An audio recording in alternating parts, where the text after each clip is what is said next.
Hi students, welcome to new class. ഇന്നത്തെ ക്ലാസ്സിൽ നമ്മൾ ഡിസ്കസ് ചെയ്യാൻ പോകുന്ന ടോപ്പിക്കാണ് ഓപ്റ്റിമം ക്യാപിറ്റൽ സ്ട്രക്ചർ അല്ലെങ്കിൽ ഓപ്റ്റിമൽ ക്യാപിറ്റൽ സ്ട്രക്ചർ എന്ന് പറയുന്നത്.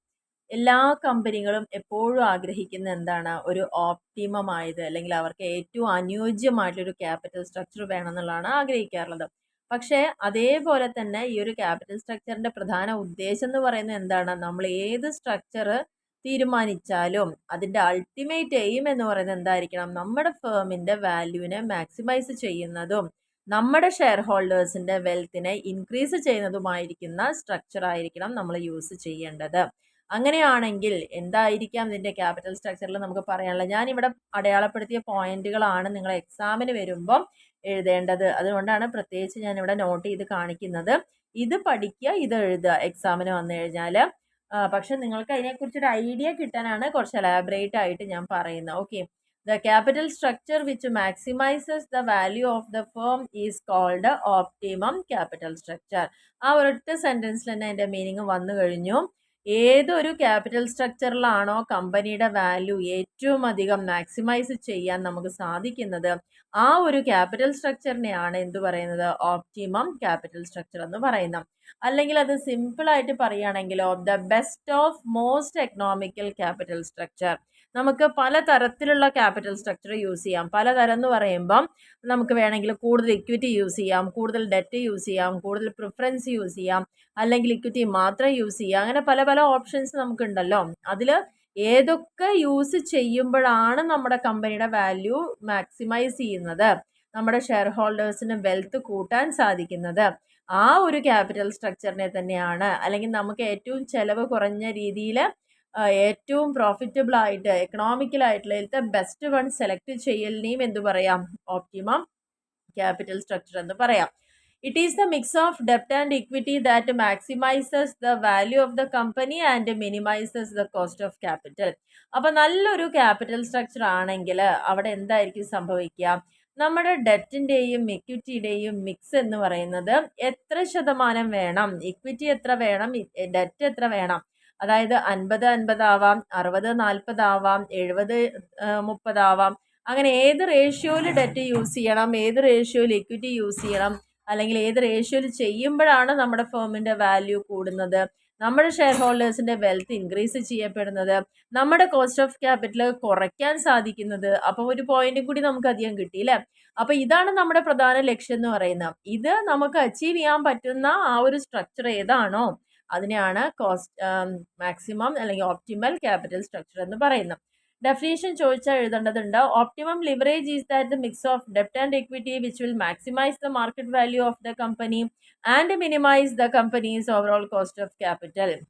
ഏറ്റവും ചുരുക്കി പറയുകയാണെങ്കിൽ, ഏതൊരു ക്യാപിറ്റൽ സ്ട്രക്ചറിലാണോ അതിൻ്റെ weighted average cost of capital minimum ആവുന്നതും ഫേമിൻ്റെ വാല്യൂ മാക്സിമം ആവുന്നതും അതിനൊക്കെ നമുക്ക് എന്ത് പറയാം, ഓപ്റ്റിമം ക്യാപിറ്റൽ സ്ട്രക്ചർ എന്ന് പറയാം. ഇനി എക്സാമിന് എഴുതേണ്ട പോയിന്റുകൾ ഞാൻ ഇവിടെ മാർക്ക് ചെയ്തിട്ടുണ്ട്. ഒന്നുകൂടി എലാബറേറ്റ് ചെയ്തിട്ട് നിങ്ങൾക്ക് ഒന്നുകൂടി മനസ്സിലാക്കി എടുക്കാൻ വേണ്ടി ഞാൻ പറയാണ്. When a company uses more ഡെപ്റ്റ് the overall cost of capital will be less. നമ്മുടെ ക്യാപിറ്റൽ സ്ട്രക്ചറിൽ ഇക്വിറ്റിയെക്കാട്ടിലും നമ്മൾ ഡെപ്റ്റ് യൂസ് ചെയ്തു എന്ന് വിചാരിക്കുക. അതായത് ഒരു 40% ഇക്വിറ്റിയാണ്, ബാക്കി 60% ഡെപ്റ്റാണ് നമ്മൾ യൂസ് ചെയ്തിരിക്കുന്നത് വിചാരിക്കുക. അങ്ങനെ ഡെപ്റ്റ് യൂസ് ചെയ്യുമ്പോൾ മൊത്തത്തിലുള്ള ഓവറോൾ കോസ്റ്റ് എങ്ങനെയായിരിക്കും, കുറവായിരിക്കും ഉണ്ടായിരിക്കുക. അങ്ങനെ കുറവാകുമ്പോൾ ഉള്ള ഗുണം എന്താണ്, നമുക്ക് നല്ലൊരു റിട്ടേൺസ് ഇക്വിറ്റി ഷെയർ ഹോൾഡേഴ്സിന് കൊടുക്കാൻ സാധിക്കും. നല്ല ഹയർ ഏർണിംഗ് പെർ ഷെയർ അല്ലെങ്കിൽ ഹയർ റിട്ടേൺസ് ആർക്ക് കൊടുക്കാൻ പറ്റും, ഷെയർ ഹോൾഡേഴ്സിന് കൊടുക്കാൻ പറ്റും. അപ്പം ഈ ഒരു തത്വം മനസ്സിൽ ഓർത്ത് വയ്ക്കുക. ക്യാപിറ്റൽ സ്ട്രക്ചറിൽ ഡെപ്റ്റ് ആണ് കൂടുതൽ യൂസ് ചെയ്യുന്നതെങ്കിൽ അതുവഴി നമ്മുടെ ഓവറോൾ കോസ്റ്റ് ഓഫ് ക്യാപിറ്റൽ കുറയുകയും കൂടാതെ നമ്മുടെ ഷെയർ ഹോൾഡേഴ്സിന് നല്ലൊരു റിട്ടേൺസ് കൊടുക്കാനും സാധിക്കും. അങ്ങനെ വരുന്ന സമയത്ത് അതിൻ്റെ നല്ല രീതിയിൽ റിട്ടേൺസ് കൊടുക്കുന്ന കമ്പനിയുടെ ഷെയറിന് എന്താ ഉണ്ടാവുക, വാല്യൂ കൂടും, മാർക്കറ്റിൽ വാല്യൂ കൂടുകയാണ് ചെയ്യുക. പക്ഷേ ഇക്വിറ്റി ഷെയർ ഹോൾഡേഴ്സിന് എന്താണ്, അവർക്ക് ഇതൊക്കെ ചെയ്യുമ്പോഴും അവർക്ക് ഹയർ റിസ്ക് ബെയർ ചെയ്യേണ്ടതായിട്ട് വരാറുണ്ട്. ഇനി തിരിച്ചാണ് സംഭവിക്കുന്നത് വിചാരിക്കുക. When company uses less debt, ഇനി അവരുടെ ക്യാപിറ്റൽ സ്ട്രക്ചറിൽ കമ്പനി കുറച്ച് മാത്രമേ ഡെറ്റ് യൂസ് ചെയ്യുന്നുള്ളെങ്കിൽ നേരത്തെ സംഭവിച്ചതിൻ്റെ ഓപ്പോസിറ്റ്, ഓവറോൾ കോസ്റ്റ് അവിടെ കൂടും.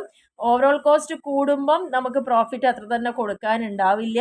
അങ്ങനെ വരുമ്പോൾ നമ്മുടെ മാർക്കറ്റ് വാല്യൂ എന്താവും, കുറഞ്ഞു തുടങ്ങും. പക്ഷെ അവിടെ equity ഷെയർ ഹോൾഡേഴ്സിന് ലോവർ റിസ്ക് മാത്രം ബെയർ ചെയ്താൽ മതിയാവും. Therefore, there should be a trade off between risk and return. അപ്പൊ എന്തിനാണ് ഇവിടെ ഒന്ന് ട്രേഡ് ഓഫ് ചെയ്യാൻ ശ്രമിക്കുന്നത്?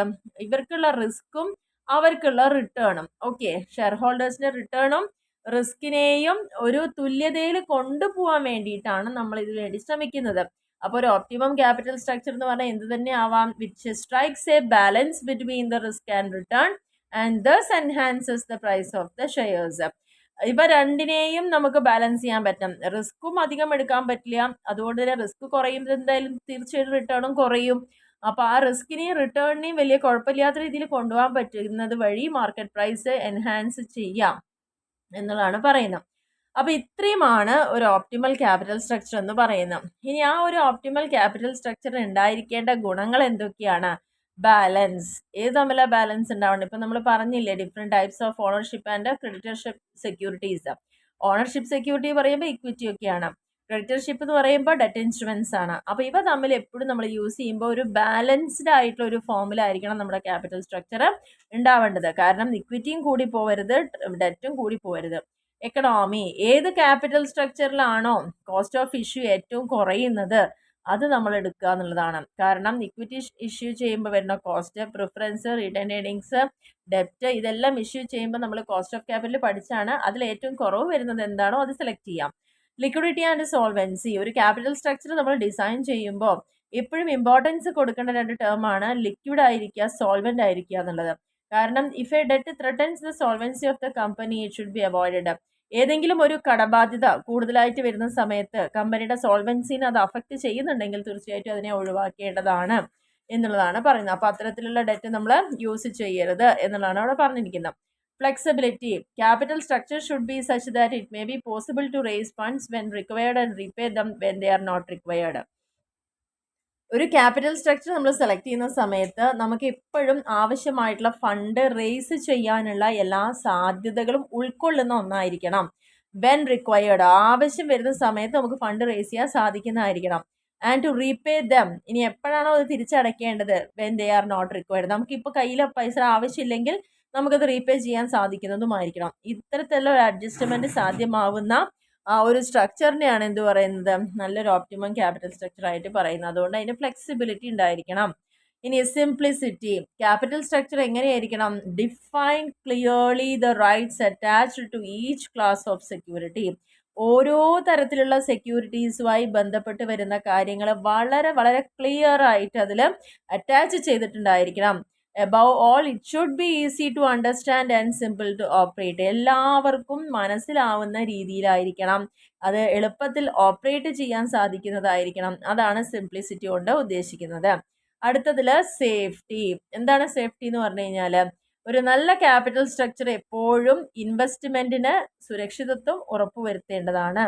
എവിടെയൊക്കെ നമ്മൾ ഇൻവെസ്റ്റ് ചെയ്യുന്നുണ്ടോ ആ ഇൻവെസ്റ്റ്മെൻറ്റ് എപ്പോഴും എങ്ങനെയായിരിക്കണം? സേഫ് ആയിരിക്കും. അപ്പോൾ സേഫ്റ്റി ഉറപ്പുവരുത്തുന്നതായിരിക്കണം നമ്മുടെ ക്യാപിറ്റൽ സ്ട്രക്ചർ എന്ന് പറയുന്നത്. Maximum return. ക്യാപിറ്റൽ സ്ട്രക്ചർ എപ്പോഴും നമ്മൾ സെലക്ട് ചെയ്യുമ്പോൾ ഏതിലാണോ നമ്മുടെ ഫേമിൻ്റെ വാല്യൂ കൂടണമെന്ന് നമ്മൾ നോക്കണം പറഞ്ഞു. അപ്പോൾ ഒപ്പം തന്നെ എന്താണ്, ഇക്വിറ്റി ഷെയർ ഹോൾഡേഴ്സിന് ഏറ്റവും കൂടുതൽ റിട്ടേൺസ് കിട്ടുന്നത് ഏതാണെന്ന് നോക്കണം. കാരണം അവരാണ് നമ്മുടെ കമ്പനിയുടെ യഥാർത്ഥ ഓണേഴ്സ്. അപ്പോൾ അവർക്ക് കൂടി വരുമാനം ഉണ്ടാക്കുന്ന തരത്തിലുള്ള ഒരു സ്ട്രക്ചർ വേണം നമ്മൾ എടുക്കാൻ വേണ്ടിയിട്ട്. And maximum control. എന്താണ് മാക്സിമം കൺട്രോൾ എന്ന് പറഞ്ഞാൽ, സാധാരണ ഒരു കമ്പനിയുടെ അഫയേഴ്സിൽ അല്ലെങ്കിൽ മാറ്റേഴ്സ് ഓഫ് അഫയേഴ്സിൽ ഏറ്റവും കൂടുതൽ അധികാരമുള്ളത് ആർക്കാണ്? ഇക്വിറ്റി ഷെയർ ഹോൾഡേഴ്സിന്. എന്തുകൊണ്ടാണ്? Because they are the real owners of the company. അപ്പോൾ സാധാരണയായിട്ട് ആ ഒരു അധികാരവും വോട്ടിംഗ് പവറും ഒക്കെ ഉള്ളത് ഇക്വിറ്റി ഷെയർ ഹോൾഡേഴ്സിനാണ്. പ്രിഫറൻസ് ഷെയർ ഹോൾഡേഴ്സിനും ഡിബഞ്ചർ ഷെയർ ഹോൾഡേഴ്സിനും ഒക്കെ അവരുടെ കൺട്രോൾ ലിമിറ്റഡ് ആണ്. അതുകൊണ്ട് തന്നെ ക്യാപിറ്റൽ സ്ട്രക്ചർ ഡിസൈൻ ചെയ്യുമ്പോൾ എപ്പോഴും ആ കമ്പനിയുടെ മാനേജ്മെൻറ്റിലുള്ള അധികാരം ആർക്ക് നിലനിൽക്കുന്ന പോലെ ആയിരിക്കണം നമ്മൾ പ്രിപ്പയർ ചെയ്യേണ്ടത്. ഷെയർ ഹോൾഡേഴ്സിന്, നിലവിലുള്ള ഷെയർ ഹോൾഡേഴ്സിൻ്റെ കൈകളിൽ തന്നെ അത് ഭദ്രമായിരിക്കുന്ന ലെവലിൽ വേണം നമ്മൾ അത് ഡിസൈൻ ചെയ്യാൻ എന്നുള്ളതാണ് പറയുന്നത്. 9ാമത്തെ പോയിന്റിൽ പറയുന്ന ബാലൻസ്ഡ് ലിവറേജ്. നല്ലൊരു ക്യാപിറ്റൽ സ്ട്രക്ചർ ആണെങ്കിൽ തീർച്ചയായിട്ടും നമുക്കൊരു ബാലൻസ്ഡ് ലിവറേജ് അവിടെ കൊണ്ടുവരാൻ സാധിക്കും. ബാലൻസ്ഡ് ലിവറേജ് എന്ന് പറഞ്ഞാൽ എന്താ, നമുക്ക് നല്ല രീതിയിൽ തന്നെ ഏത് ക്ലാസ് ഓഫ് സെക്യൂരിറ്റീസ് ഇഷ്യൂ ചെയ്യുമ്പോഴും അവ തമ്മിലൊന്ന് തുല്യത അല്ലെങ്കിൽ തുലനം ചെയ്ത് പോവാൻ സാധിക്കണം, ബാലൻസ് ചെയ്ത് പോകാൻ സാധിക്കണം എന്നുള്ളതാണ് പറയുന്നത്. കാരണം shares are issued when the rate of capitalisation high. Capitalisation rate കൂടുന്ന സമയത്ത് ഷെയർസ് ഇഷ്യൂ ചെയ്യും. പക്ഷെ ഡിബഞ്ചേഴ്സ് ഇഷ്യൂ ചെയ്യുന്ന എപ്പോഴാണ്? ഇൻട്രസ്റ്റ് ലോ ആവുന്ന സമയത്താണ്. When debentures are issued when rate of interest is low. അതായത് നമ്മളുടെ കമ്പനിക്ക് ഇപ്പോൾ ഡിബഞ്ചർ ഇഷ്യൂ ചെയ്തിട്ട് ഫണ്ട് റേസ് ചെയ്യേണ്ടതെന്ന് വിചാരിക്കുക. അങ്ങനെ വരുന്ന സമയത്ത് അതിൻ്റെ റേറ്റ് ഓഫ് ഇൻട്രസ്റ്റ് നമ്മൾ ഇഷ്യൂ ചെയ്യുന്ന സമയത്ത് ആ ഇൻട്രസ്റ്റ് അവിടെ കുറഞ്ഞിരിക്കുന്ന സമയത്താണെങ്കിലാണ് ഡിബഞ്ചർ ഇഷ്യൂ ചെയ്യേണ്ടത്. കൂടിയിരിക്കുന്ന സമയത്താണെങ്കിൽ ക്യാപിറ്റലൈസേഷൻ റേറ്റ് കൂടുമ്പോഴാണ് ഷെയർസ് ഇഷ്യൂ ചെയ്യേണ്ടത്. അപ്പോൾ അവ തമ്മിലൊരു ബാലൻസ് അവിടെ ഉണ്ടാവും എന്നുള്ളതാണ് പറയുന്നത്. അപ്പോൾ ഇത്രയാണ് ഓപ്റ്റിമം ക്യാപിറ്റൽ സ്ട്രക്ചറിൻ്റെ അല്ലെങ്കിൽ അതിന് അത്യാവശ്യമായിട്ടുള്ള ഘടകങ്ങൾ എന്ന് പറയുന്നത്. അപ്പോൾ എന്താണ് ഓപ്റ്റിമൽ ക്യാപിറ്റൽ സ്ട്രക്ചർ എന്നുള്ളതും അതേപോലെ തന്നെ നല്ലൊരു ഓപ്റ്റിമൽ സ്ട്രക്ചറിന് വേണ്ടതായിട്ടുള്ള എസെൻഷ്യൽസുമാണ് ഇവിടെ ഡിസ്കസ് ചെയ്തത്. ഇനി എത്ര തരത്തിലുണ്ട് നമ്മുടെ ക്യാപിറ്റൽ സ്ട്രക്ചറിൻ്റെ പാറ്റേൺസ് എന്ന് പറയാം. അതിൽ പ്രധാനമായിട്ട് പറയുന്നത് നമുക്ക് അങ്ങനെ പ്രത്യേകിച്ചൊരു ഐഡിയൽ പാറ്റേൺ ഇതാണ് ബെസ്റ്റ് എന്ന് നമുക്ക് പറയാൻ പറ്റില്ല. സാധ്യതകൾ മാത്രമേ നമുക്ക് പറയാൻ പറ്റുള്ളൂ. And capital structure depends. കാരണം എന്തുകൊണ്ടാണ് നമുക്ക് ഇതാണ് ഏറ്റവും നല്ല കോമ്പിനേഷൻ, 60% എപ്പോഴും ഇക്വിറ്റി വേണം, 40% ഡെപ്റ്റ് പാടുള്ളൂ എന്ന് നമുക്ക് കൃത്യമായിട്ട് അവിടെ പറയാൻ പറ്റില്ല. എന്തുകൊണ്ടാണ്? അത് നമ്മൾ നേരത്തെ പഠിച്ചിട്ടുണ്ട്. ഒരുപാട് ഫാക്ടേഴ്സ് ഇന്റേണലായിട്ടും എക്സ്റ്റേണലായിട്ടും അതിനെ അഫക്റ്റ് ചെയ്യുന്നുണ്ട് ഈ ഒരു സ്ട്രക്ചറിനെ. അതൊക്കെ നോക്കിയിട്ട് നമുക്ക് ഉണ്ടാക്കാൻ പറ്റുള്ളൂ. അതുകൊണ്ട് തന്നെ ബെസ്റ്റ് വൺ ഇതാണെന്ന് നമുക്ക് പറയാൻ പറ്റില്ല. പിന്നെ വേറൊരു പ്രശ്നം എന്താണെന്ന് വെച്ചാൽ ആദ്യമായിട്ട് തുടങ്ങുന്ന ഒരു കമ്പനിയൊക്കെ സംബന്ധിച്ചോളം അവർക്ക് ക്യാപിറ്റൽ സ്ട്രക്ചർ വേണമെങ്കിൽ ഈ ഒരു 4 മെത്തേഡിൽ യൂസ് ചെയ്യാമെന്ന് മാത്രമേ ഇവിടെ പറഞ്ഞു കൊടുക്കാൻ പറ്റുള്ളൂ.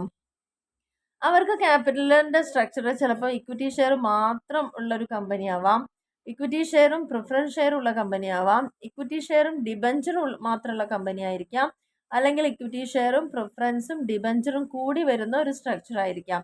അപ്പോൾ ഈ 4 സ്ട്രക്ചറിൽ ഏത് വേണമെങ്കിലും അവർക്ക് സ്വീകരിക്കാവുന്നതാണ്. ഒരു തുടർച്ചയായി നടന്നുകൊണ്ടിരിക്കുന്ന ഒരു കമ്പനി ആണെങ്കിൽ reserves and surplus can also constitute an important part of capital structure. പുതിയതായിട്ട് തുടക്കുന്ന ഒരു കമ്പനിയെ സംബന്ധിച്ചോളം അവർക്ക് ഉള്ള ഓപ്ഷൻ ഈ 4 ഉള്ളൂ.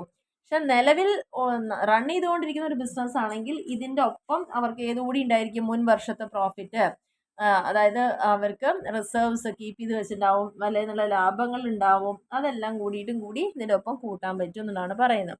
അപ്പോൾ ഇത്രയാണ് ക്യാപിറ്റൽ സ്ട്രക്ചറിനെ സംബന്ധിച്ചുള്ള പാറ്റേൺസ് എന്ന് പറയുന്നത്.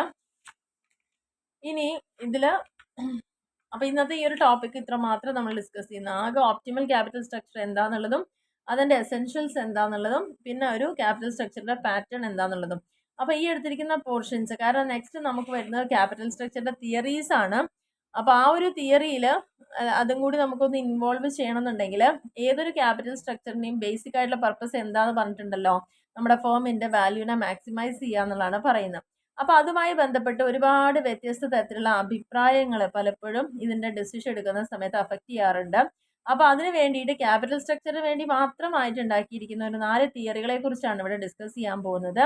കാരണം ഓപ്റ്റിമൽ ക്യാപിറ്റൽ സ്ട്രക്ചർ എന്ന് പറഞ്ഞാൽ എന്താണ്? Which maximise the firms value എന്നാണ് പറയുന്നത്. അപ്പോൾ 4 ഇമ്പോർട്ടൻറ്റ് തിയറിയിൽ ഏതൊക്കെ നോക്കാം. ഒന്ന് net income theory, net operating income theory, traditional theory, Modigliani Miller theory. ഇത് 4 തിയറിയും ഇമ്പോർട്ടൻ്റ് ആണ്. അതിൽ ഓരോ തിയറീസ് ആയിട്ട് നമുക്ക് നോക്കാം. അതിൽ ഫസ്റ്റ് വൺ എന്ന് പറയുന്നത് നെറ്റ് ഇൻകം തിയറിയാണ്. എന്താണ് നെറ്റ് ഇൻകം അപ്രോച്ച് അല്ലെങ്കിൽ നെറ്റ് ഇൻകം തിയറി എന്ന് പറഞ്ഞു കഴിഞ്ഞാൽ ഇവിടെ നോട്ട് ചെയ്യേണ്ട പോയിന്റ്, ഈ തിയറി ഡെവലപ്പ് ചെയ്തിരിക്കുന്നത് ഡേവിഡ് ഡ്യൂറൻ്റ് ആണ്. ഇതിൻ്റെ ഈ ഒരു തിയറിനെ അറിയപ്പെടുന്നത് ഫിക്സഡ് KE തിയറി എന്നും അറിയപ്പെടുന്നുണ്ട്. ഇതിൻ്റെ പേര് fixed KE theory, cost of equity theory എന്ന പേരിലും അറിയപ്പെട്ടിട്ടുണ്ട്. അക്കോർഡിംഗ് ടു ദിസ് തിയറി, പഠിക്കേണ്ട പോയിന്റ് ആണ്, according to this theory a company can increase the value of the firm. ഒരു ഫേമിൻ്റെ വാല്യൂ അവർക്ക് ഇൻക്രീസ് ചെയ്യാൻ പറ്റും. And reduce the overall cost of capital. ഒപ്പം എല്ലാ കോസ്റ്റ് ഓഫ് ക്യാപിറ്റലും കുറയ്ക്കാനും സാധിക്കും. എങ്ങനെ? By increasing the proportion of ഡെപ്റ്റ് ഇൻ ഇറ്റ്സ് ക്യാപിറ്റൽ സ്ട്രക്ചർ. ആ കമ്പനിയുടെ ക്യാപിറ്റൽ സ്ട്രക്ചറിൽ ഡെപ്റ്റിൻ്റെ പ്രൊപ്പോർഷൻ എത്രയാണോ ഡെപ്റ്റ് യൂസ് ചെയ്തിരിക്കുന്നത് അതിൻ്റെ പ്രൊപ്പോർഷൻ ഇൻക്രീസ് ചെയ്യുകയാണെങ്കിൽ കമ്പനിക്ക് എന്ത് ചെയ്യാം? വാല്യൂ കൂട്ടാം, ഓവറോൾ കോസ്റ്റ് കുറയ്ക്കാം. ആൻഡ് ഡെറ്റ് എന്തുകൊണ്ടാണ് ഇത് പറയാൻ കാരണം? നമുക്ക് ഏറ്റവും ചീപ്പസ്റ്റ് സോഴ്സ് എന്ന് പറയുന്നത് ഡെറ്റാണ്. ഫണ്ട് റേസ് ചെയ്യുമ്പം ഏറ്റവും നമുക്ക് ചിലവ് കുറഞ്ഞൊരു മാർഗം എന്ന് പറയുന്നത് ഡെറ്റാണ്. അപ്പോൾ കമ്പനികൾ അവരുടെ ആ ഡെറ്റിൻ്റെ പ്രൊപ്പോർഷൻ കൂട്ടിയെന്ന് വിചാരിക്കാം.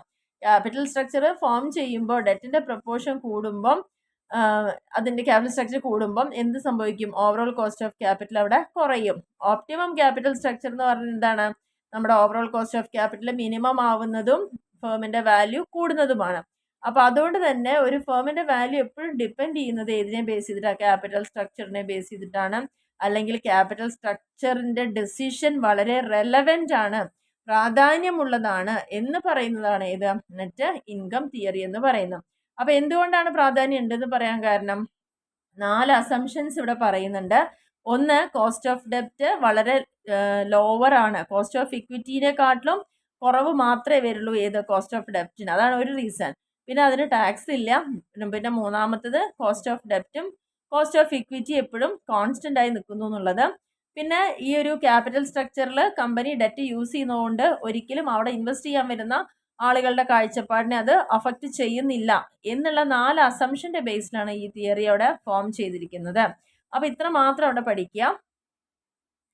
പിന്നെ main points of NI approach എന്ന് പറഞ്ഞിട്ട് ഇവിടെ കൊടുത്തിട്ടുണ്ട്. ഇനി NI അപ്രോച്ചിന്റെ ഏറ്റവും പ്രാധാന്യമുള്ള ആ ഒരു കുറച്ച് പോയിന്റുകൾ ഇവിടെ പറഞ്ഞിട്ടുണ്ട്. അതായത് ഒരു ഫേം ഡെറ്റ് യൂസ് ചെയ്തിട്ടില്ലെങ്കിൽ എന്ത് സംഭവിക്കും? ഓവറോൾ കോസ്റ്റ് ഓഫ് ക്യാപിറ്റൽ എപ്പോഴും കോസ്റ്റ് ഓഫ് ഇക്വിറ്റിക്ക് ഈക്വൽ ആയിട്ട് നിൽക്കും.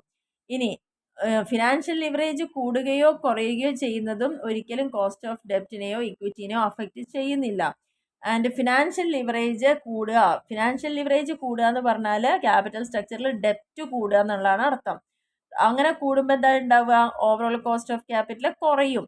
ഇനി കുറച്ച് ഫിനാൻഷ്യൽ ലിവറേജ് യൂസ് ചെയ്യുന്നുണ്ടെങ്കിലോ അത് കെയോനെ കൂട്ടും എന്നുള്ളതാണ്. ഓവറോൾ കോസ്റ്റ് ഓഫ് ക്യാപിറ്റൽ കൂടും. ഇൻക്രീസ് ഇൻ ഫിനാൻഷ്യൽ ലിവറേജ് കൂടിക്കഴിഞ്ഞാൽ എന്താ ഉണ്ടാവുക? നമ്മൾ നേരത്തെ പറഞ്ഞ കാര്യങ്ങളെ തന്നെയാണ് ഇവിടെ പറഞ്ഞിരിക്കുന്നത്. ആരും ടെൻഷൻ ആവണ്ട. ക്യാപിറ്റൽ സ്ട്രക്ചറിൽ നമ്മൾ പറഞ്ഞിട്ടുണ്ടല്ലോ, നേരത്തെ ഡീറ്റെയിൽ ആയിട്ട് പറഞ്ഞിട്ടുണ്ട് ഓപ്റ്റിമം ക്യാപിറ്റൽ സ്ട്രക്ചറിന്റെ അവസ്ഥ എന്താണെന്നുള്ളത്. കാരണം നമ്മുടെ സ്ട്രക്ചറിൽ ഏറ്റവും കൂടുതൽ ഡെറ്റ് യൂസ് ചെയ്യുമ്പം അവിടെ എന്താ സംഭവിക്കുക? ഓവറോൾ കോസ്റ്റ് ഓഫ് ക്യാപിറ്റൽ കുറയുമ്പോൾ എന്താവും? പ്രോഫിറ്റ് കൂടുമ്പം ഇക്വിറ്റി ഷെയർ ഹോൾഡേഴ്സിനൊക്കെ നല്ല രീതിയിൽ കിട്ടും. പക്ഷെ കിട്ടുന്നതിനനുസരിച്ച് അവർക്ക് എന്തോടെ കൂടും? റിസ്ക് അവിടെ കൂടുന്നുണ്ട്. ഇനി തിരിച്ചാണെങ്കിൽ ഓപ്പോസിറ്റ് ആയിട്ട് സംഭവിക്കും. അത്രേ ഉള്ളൂ. കാരണം ഫിനാൻഷ്യൽ ലിവറേജ് കൂടുക എന്ന് പറഞ്ഞാൽ, ലിവറേജ് എന്താ മീനിങ്? നമ്മുടെ ക്യാപിറ്റൽ സ്ട്രക്ചറിൽ ഡെറ്റ് കൂടുതൽ യൂസ് ചെയ്യുക എന്നുള്ളതാണ് ലിവറേജ്ഡ് ഫേം എന്ന് പറയുന്ന അർത്ഥം. അപ്പോൾ ലിവറേജ് ഇൻക്രീസ് ചെയ്തു എന്ന് പറഞ്ഞു കഴിഞ്ഞാൽ ഷെയർ ഹോൾഡേഴ്സിന് ഏർണിങ്സ് കൂടി, മാർക്കറ്റ് വാല്യൂ കൂടി, അപ്പോൾ ഫേമിൻ്റെ വാല്യൂ അവിടെ ഓട്ടോമാറ്റിക്കലി ഇൻക്രീസ് ആവും. അതാണ് ആ പ്രോസസ്സ് എന്ന് പറയുന്നത്. ഇനി ഒരു ഫേമിന് ഓപ്റ്റിമം ക്യാപിറ്റൽ സ്ട്രക്ചർ ഉണ്ടാക്കാം. ആൻഡ് ഈ ഒരു സ്ട്രക്ചറിൽ എന്ത് വേണം? നമുക്ക് വാല്യൂ ഇൻക്രീസ് ചെയ്യണം, ഓവറോൾ കോസ്റ്റ് കുറയണം. ഇതാണ് അതിൻ്റെ മെയിൻ അപ്രോച്ച് എന്ന് പറയുന്നത്. ഇനി ഈ ഒരു നെറ്റ് ഇൻകം തിയറിയിൽ നമുക്കൊരു 3 ഇക്വേഷൻ ഇവിടെ ശ്രദ്ധിച്ച് പഠിക്കാനുണ്ട്.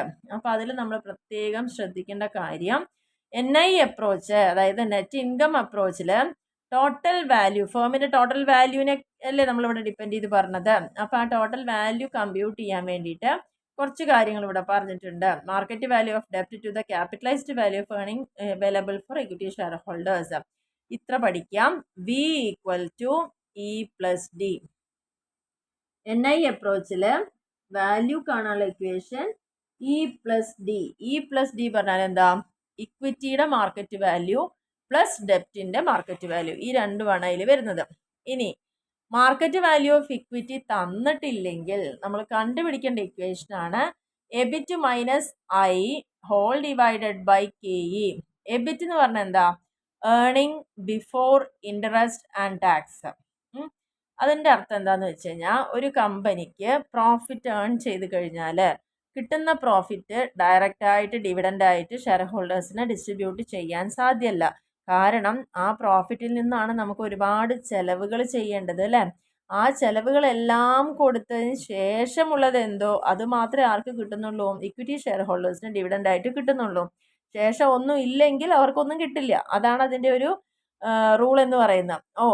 അങ്ങനെയാണെങ്കിൽ EBIT എന്ന് പറയുന്നത് എന്താ?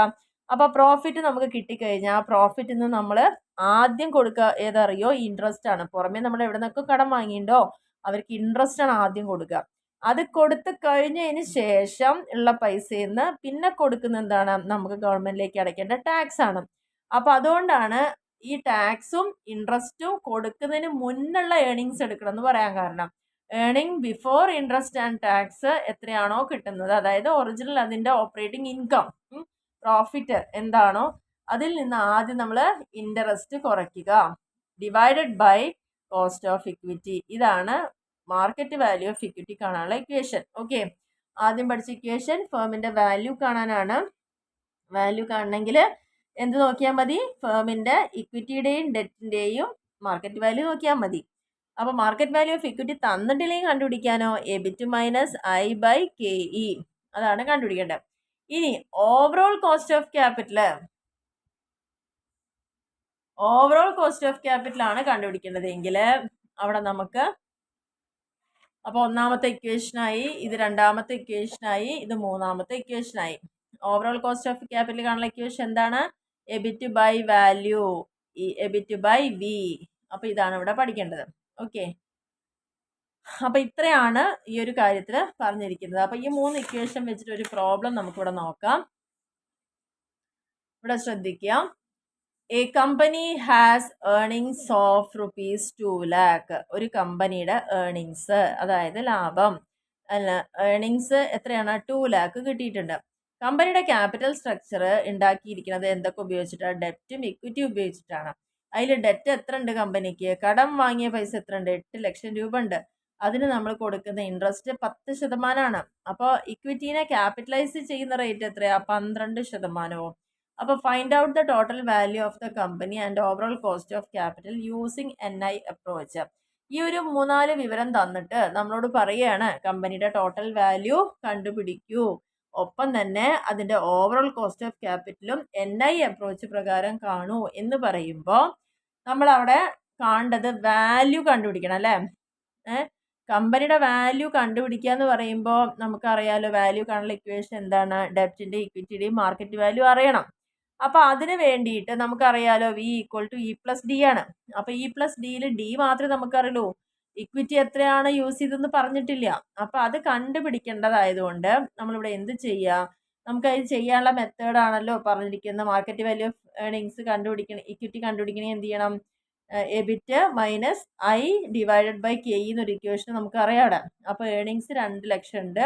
അതിൽ നിന്ന് നമ്മൾ എന്ത് കൊടുക്കണം? ആദ്യം ഇൻട്രസ്റ്റ് കൊടുക്കണം. അപ്പോൾ ഇൻട്രസ്റ്റ് പറഞ്ഞാൽ 8 ലക്ഷം രൂപയുടെ 10% പറയുമ്പോൾ 80,000, അതായത് 8 ലക്ഷം ഇൻറ്റു 10%, അതാണ് ഇൻട്രസ്റ്റ് കൊടുക്കുക. അപ്പോൾ 80,000. കിട്ടിയ ലാഭം 2 ലക്ഷം, അതിന്ന് ഈ ഇൻട്രസ്റ്റ് 80,000 കൊടുത്തപ്പോൾ നമ്മുടെ കയ്യിൽ 1,20,000 ഉണ്ട്. ആ 1,20,000 എന്താണെന്നാ പറഞ്ഞത്? ക്യാപിറ്റലൈസ് ചെയ്യുന്ന റേറ്റ് 12% ആണെന്ന് പറഞ്ഞു. അപ്പോൾ 12% ആണെന്ന് പറയുമ്പോൾ നമുക്ക് എത്ര രൂപയുടെ ആണ് ഈ 12% അറിയില്ല. അപ്പോൾ അത് കണ്ടുപിടിക്കാൻ, ആ മൊത്തം തുക കണ്ടുപിടിക്കാനാണ് 1,20,000. അപ്പോൾ നമുക്ക് കിട്ടിയിരിക്കുന്ന ഈ 1,20,000 ഇൻറ്റു 12% നമ്മൾ ഓപ്പോസിറ്റ് റെസിപ്രോക്കലായിട്ട് ഗുണിക്കുക, 100/12 ചെയ്യുക. 12/100 അല്ല, 100/12 ചെയ്യുക. അപ്പോൾ നമുക്ക് എത്ര കിട്ടി? 10 ലക്ഷം എന്ന് കിട്ടി. അപ്പോൾ 10 ലക്ഷമാണ് ഇക്വിറ്റി ഉള്ളത്, അതിൻ്റെ 12% എന്ത്? 1,20,000 എന്ന് പറയുന്നത്. അപ്പോൾ ഇങ്ങനെയാണ് റെസിപ്രോക്കലായിട്ട് എന്ത് കണ്ടുപിടിക്കുക? ഇക്വിറ്റി കണ്ടുപിടിക്കുക. അപ്പോൾ ടോട്ടൽ വാല്യൂ അല്ലെങ്കിൽ മാർക്കറ്റ് വാല്യൂ ഓഫ് ഇക്വിറ്റി നമുക്ക് എത്ര കിട്ടി? ഇപ്പോൾ 10 ലക്ഷം എന്ന് കിട്ടി. അപ്പോൾ മാർക്കറ്റ് വാല്യൂ ഓഫ് ഡെപ്റ്റ് ഓൾറെഡി 8 ലക്ഷം നമ്മുടെ കയ്യിലുണ്ട്. അപ്പോൾ ടോട്ടൽ വാല്യൂ കാണാൻ ഈസി ആണല്ലോ. നമ്മുടെ ഇക്വിറ്റി പ്ലസ് ഡെപ്റ്റ് ആണ് എന്ത്? ടോട്ടൽ വാല്യൂ 18 ലക്ഷം എന്ന് കിട്ടിയിട്ടുണ്ട്. ഇപ്പോൾ ഇനി നമ്മളോട് കാണാൻ പറയുക ഓവറോൾ കോസ്റ്റ് ഓഫ് ക്യാപിറ്റൽ ആണ് കാണാൻ പറയുക. ഓവറോൾ കോസ്റ്റ് ഓഫ് ക്യാപിറ്റൽ കാണുന്ന ഇക്വേഷൻ എന്താ? എബിറ്റ് ബൈ വി എന്നാണ് പറഞ്ഞത്. എബിറ്റ് ബൈ വി എന്ന് പറയുമ്പം എത്രയാണ്? Earning before interest and tax എല്ലാം കൊടുക്കുന്നതിന് മുന്നേ എത്രയാണ് ഉള്ളത്? 2 lakh ആണുള്ളത്. അപ്പോൾ 2 lakh ഡിവൈഡഡ് ബൈ വാല്യൂ, ഇപ്പോൾ നമ്മൾ കണ്ടുപിടിച്ചിട്ടുണ്ടല്ലോ 18 lakh ആണെന്നുള്ളത്, കണ്ടുപിടിച്ചു ഇൻറ്റു 100, അപ്പോൾ 11.11%. ഇത്രയാണ് ഓവറോൾ കോസ്റ്റ് ഓഫ് ക്യാപിറ്റൽ ഉള്ളത്. അപ്പോൾ നമ്മൾ ഈ ക്വസ്റ്റ്യൻ പ്രകാരം 3 ഇക്വേഷൻ ഇവിടെ അപ്ലൈ ചെയ്തു. മാർക്കറ്റ് വാല്യൂ കണ്ടുപിടിച്ചു, ഓവറോൾ കോസ്റ്റ് കണ്ടുപിടിച്ചു, അതേപോലെ തന്നെ മാർക്കറ്റ് വാല്യൂ ഓഫ് ഇക്വിറ്റി കണ്ടുപിടിച്ചു. ഇത്രയും കാര്യങ്ങളാണ് ഇതിൽ പറയാനുള്ളത്.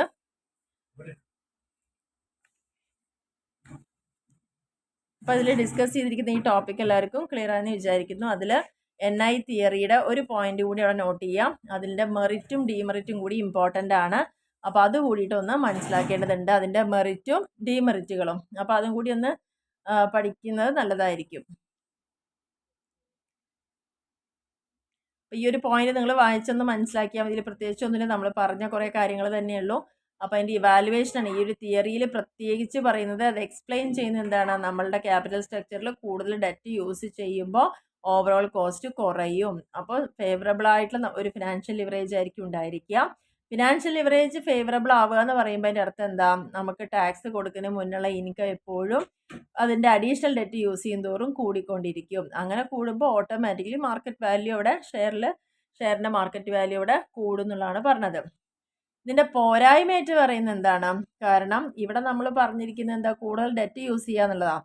പക്ഷെ അത് പണ്ട് നമുക്ക് ഒരിക്കലും ഒരു പരിധിയിൽ കവിഞ്ഞ് ഡെറ്റ് എപ്പോഴും യൂസ് ചെയ്യാൻ പറ്റില്ല. കാരണം അങ്ങനെ നമ്മൾ ഡെറ്റ് യൂസ് ചെയ്തുകൊണ്ടേ ഇരിക്കുമ്പം ക്രെഡിറ്റേഴ്സ് നമുക്ക് എന്ത് തരില്ല? അഡീഷണൽ ക്യാപിറ്റൽ ആവശ്യമുള്ള സമയത്തൊന്നും വീണ്ടും വീണ്ടും ഒരു ഫണ്ട് നമുക്ക് തരാൻ റെഡി ആവില്ല. കാരണം കടബാധ്യതയുള്ള ഒരു ഫേമിന് കൂടുതൽ കടം കൊടുക്കാൻ ആരും തയ്യാറാവില്ല. അപ്പോൾ അതുകൊണ്ട് തന്നെ ഈ ഒരു ഫാക്ട് അത്ര തന്നെ റെക്കഗ്നൈസ് ചെയ്യുന്നില്ല. ഡെറ്റ് എപ്പോഴും നമ്മുടെ ഒരു ഫിനാൻഷ്യൽ റിസ്ക് കൂടിയിട്ട് കൂട്ടുന്ന ഒരു കാരണമാണ്. അപ്പോൾ അങ്ങനെ വരുന്ന സമയത്ത് ഇക്വിറ്റി ഷെയർ ഹോൾഡേഴ്സിനൊക്കെ അവരുടെ ഷെയർസൊക്കെ സെല്ല് ചെയ്യേണ്ട ഒരു അവസ്ഥയിലേക്ക് പോവുകയാണ്. അങ്ങനെ എല്ലാവരും കൈവശമുള്ള ഷെയർ സെല്ല് ചെയ്യാൻ തുടങ്ങി എന്തുണ്ടാവും? കമ്പനിയുടെ മാർക്കറ്റ് വാല്യൂ അവിടെ കയ്യിൽ വെക്കാതെ എല്ലാവരും വിൽക്കാൻ തുടങ്ങിക്കഴിഞ്ഞാൽ എന്താ സംഭവിക്കുക? ഇക്വിറ്റി ഷെയറിൻ്റെ മാർക്കറ്റ് വാല്യൂ അവിടെ കുറയും. അപ്പോൾ ഈ ഒരു തിയറിയിൽ അവർ ഏത് മാത്രമേ കൺസിഡർ ചെയ്യുന്നുള്ളൂ? ഡെറ്റിൻ്റെ പ്രൊപ്പോർഷൻ്റെ കേസ് മാത്രമാണ് അവർ കൂടുതലായിട്ട് ഹൈലൈറ്റ് ചെയ്ത് പറയുന്നത്. പിന്നെ അതിൽ ടാക്സുകളില്ല. It cannot be a practical. Tax കൊടുക്കാതെ നമ്മൾ മുന്നോട്ട് പോകുക എന്നുള്ളത് പ്രാക്ടിക്കൽ ആയിട്ടുള്ള ഒരു അപ്രോച്ചും അല്ല. അപ്പോൾ ഇതൊക്കെയാണ് ഇതിൻ്റെ ഒരു പോരായ്മയായിട്ട് പറയുന്നത്.